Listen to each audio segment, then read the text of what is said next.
Hey, I'm Luna.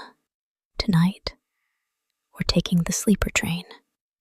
Rain on the glass, warm lamplight. Nothing you have to solve until morning. If this is the kind of night you want more of, tap like, subscribe, and then let your screen go dim. I'll get you settled. You're in now.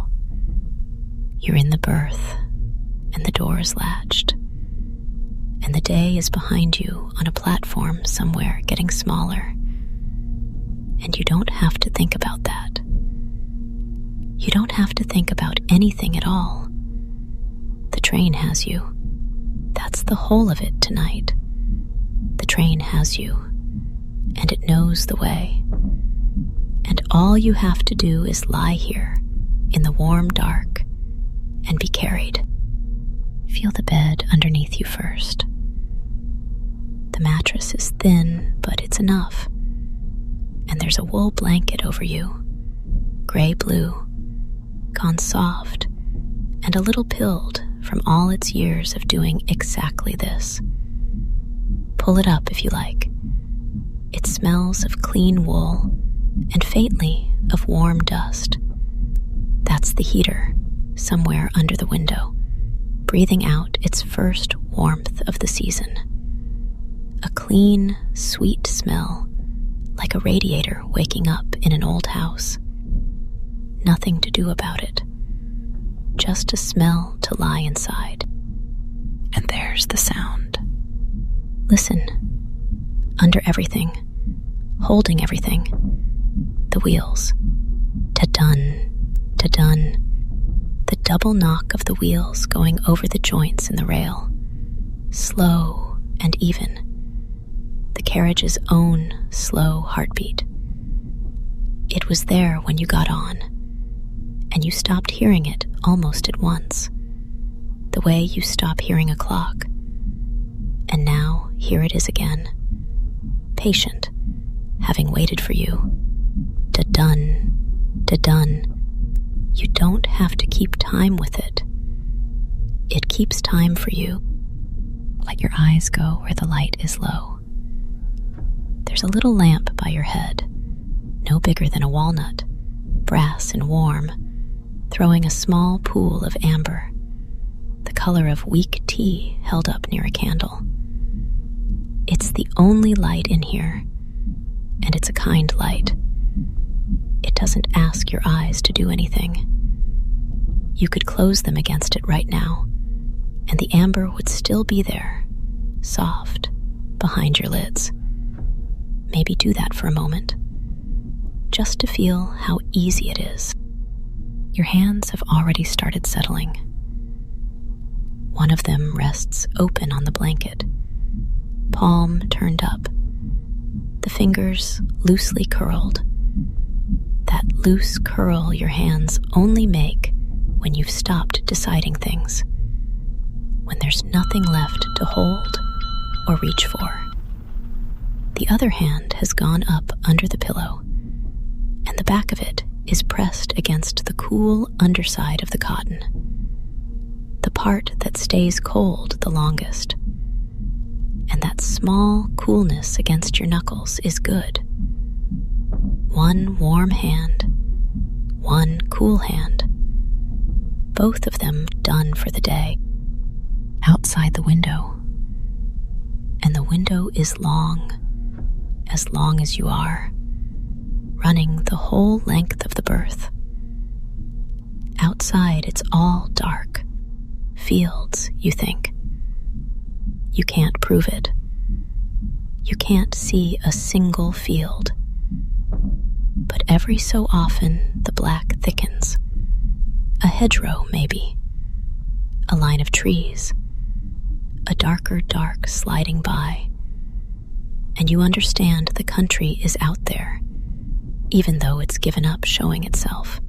The window's just a black mirror now, holding the little amber lamp and a dim, soft version of you. And that's all right. There's nothing out there you need to watch for. Ta-dun, thumb along the binding of the blanket.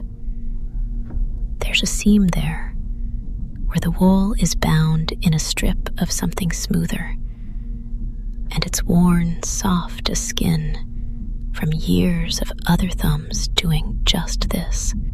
Press your thumbnail gently into the little ridge of the stitching and follow it back and forth, a 1/4 inch each way.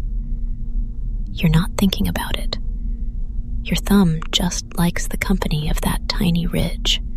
Back and forth. The smallest thing. The train rocks, very slightly. The whole carriage leaning into a long, slow curve. And you feel the lean in your hip and your shoulder. And then the track straightens, and the lean lets go. There's a glass of water in a little ring-shaped holder by the sill, holding maybe a 1/2 inch of water. And on the curves, you can hear it. Not hear it, almost. The way the water tilts and rights itself. A tiny silver weight sliding to one wall of the glass and back. You won't drink it. You don't want it. It's just nice to know it's there, keeping its own small level, leaning when you lean. The sill itself has a strip of brass along it, cold and smooth, shined down to a soft glow by what must be 1,000 wrists over the years. Everyone who ever lay where you're lying and laid an arm along that brass to look out at their own piece of the dark. You could lay one finger across it now. Go on. Feel how cold it is. There's a clean seam of cold right there at the glass. The night pressing its face against the other side, and the brass carries it to your fingertip. And that's the edge of the world, that thin, cold line, and you're on the warm side of it. You're well on the warm side of it. Take your finger back under the blanket where it's warm. Above you, slung in a string net against the wall, your one soft bag sits curled like a sleeping cat, swaying the smallest amount, perfectly content to be up there and not your problem until morning. And morning is so far away. Morning is fields and fields away. You don't have to build it yet. Let me tell you what this carriage is while you settle. It's an old sleeper, kept just well enough. Somebody refurbished it a decade back. Somebody who cared about the wrong details and loved it anyway. Who polished the brass and revarnished the wood and left the mattress thin. The wood right beside your face, an inch from your cheek, is varnished gone amber. And if you let your eyes drift across it, you can see the grain in the low light, the long, soft lines of it. A wood that has been touched by so many hands, it's taken on a warmth that isn't really temperature. It's just the residue, the leftover warmth of everyone who ever lay here and let the day go. Because that's what this car does. That's all it's ever done. It carries sleeping strangers through the dark. It has done it for longer than you've been alive. Night after night. This same slow knocking under this same dim amber light. And it has learned every kind of breathing there is. The shallow, quick breath of people still chewing on their day. The slowing breath of people halfway down. And the long, slow breath of someone all the way under, someone it can carry the rest of the way without any help at all. There's no hurry in it. It has all night, and so do you. Da-dun. Da-dun. Hear how it's a little slower now? Or maybe that's only you. Hard to tell, this far in, whether the train is slowing or whether you are. And it doesn't matter, because the two of you are doing it together. Your breath and the wheels and the long sway of the carriage, all easing down by the same small degrees, all in the same slow agreement. Somewhere far up the corridor, a door opens, and you hear it. A long, low sigh of air moving down the length of the train. The night breathing in and out through the carriages. And then the door closes again, and the sigh is gone. And whoever it was, a guard maybe, walking soft, you'll never see them. Their feet make no sound at all on the corridor runner, that long carpet that drinks up every step. The whole train is full of people you'll never see, all of them lying down in their own little amber-lit nooks, all of them being carried. And there's a warmth in that, too. You're not the only one the dark is holding tonight. You're just one of the many it's got. The little curtain at the window is half drawn, and it sways. A finger's width, this way, that way, with the swaying of the car. You could watch it if your eyes were open. The soft swing of it. The way it leans on the curves, the same as the water glass. The same as your bag in the net. The same as your own weight in the bed. Everything in this small room leaning together and coming back. Leaning and coming back. A whole little world rocking in time. There. The track curves again. A long one, and you feel the carriage settle into it, the gentle press of it tilting you a hair deeper into the mattress, into the pillow, your cool hand still tucked beneath it, your warm hand still open on the wool, and out in the black, a light appears, a far window. One small yellow square in all that nothing. And it holds. 1, 2, 3. And then a hedgerow takes it, and it's gone. It wasn't for you. Nothing out there is for you tonight. You can let every one of them go by. You don't even have to wonder. Just the small yellow square, and then the dark closing over it, and then the dark. Your thumb has stopped on the seam. Did you notice? It just stopped, somewhere back there, mid-stroke, and lay still.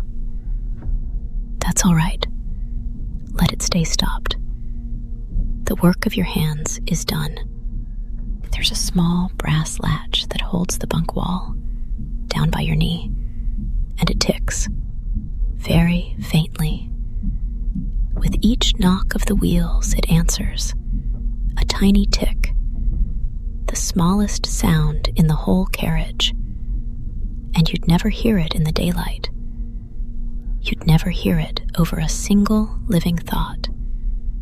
But here it is now, the little tick under the big, slow knock, and the both of them going on together, keeping the whole quiet machinery of the night ticking over while you lie here and do nothing at all.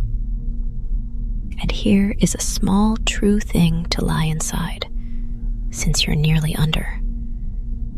It isn't the leaving you came for, and it isn't the arriving.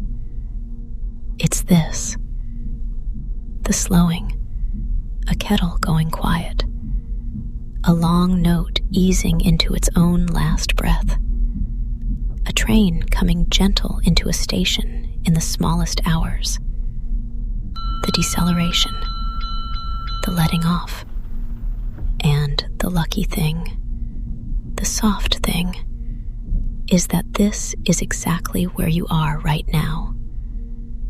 Not at either end of the night, but here, in the long, warm middle of the slowing, in the easing off of the whole entire day. And the train is in it with you. Feel it. The knock of the wheels is spacing out. The water in the glass barely tilts. The curtain swings slower, a longer, lazier arc. The carriage is letting off, easing down, the way it always does in the deep middle of the night, when everyone aboard is finally down, and there's no one left to keep awake for. Done. So slow now. Done. You'd half meant to stay awake for the bridge. You remember that, dimly. There was going to be a bridge somewhere ahead, a long iron one over a river you'd never see. And you thought you might listen for it, the way the knock goes hollow and far when the ground drops away beneath the train, and there's only water and air down there in the dark. But the bed is so warm, and your hands are so done, and the amber is so soft behind your eyes. Maybe the bridge already came. Maybe you're already over the water and didn't feel a thing. Maybe it's still up ahead, fields away, and the train will carry you across it while you sleep, and you'll never know. Your sleeping weight humming over the dark river, and out the other side, carried clean across without lifting a finger. It doesn't matter. Let the bridge keep itself. The train will see to the bridge. The train will see to all of it, the curves and the crossings, and the far signal lights filling the window green and gone, the long black fields, the morning waiting somewhere out past the edge of everything you have to care about. None of it needs you. That's the gift of it. You've handed the whole night over to something that knows the way, and there is nothing left for you to do but lie here in the warm and let the knocking carry you down. So let it. Let your warm hand stay open. Let your cool hand stay hidden. Let the curtain swing. Let the water lean and right itself. Let the brass go on shining its small shine in the dark, cold at the edge of a world you're already leaving. Done. So far apart now, so soft, you can hardly tell the knock from your own slow pulse, from your own slow breath, from the long sway of the car settling you deeper and deeper into the warm And there's another one coming, somewhere out ahead, over some rail joint you'll reach in a moment, or a minute, or never. You don't have to wait for it. You don't have to. Stay as long as you need. If you want another quiet night, there's one waiting on screen. Good night.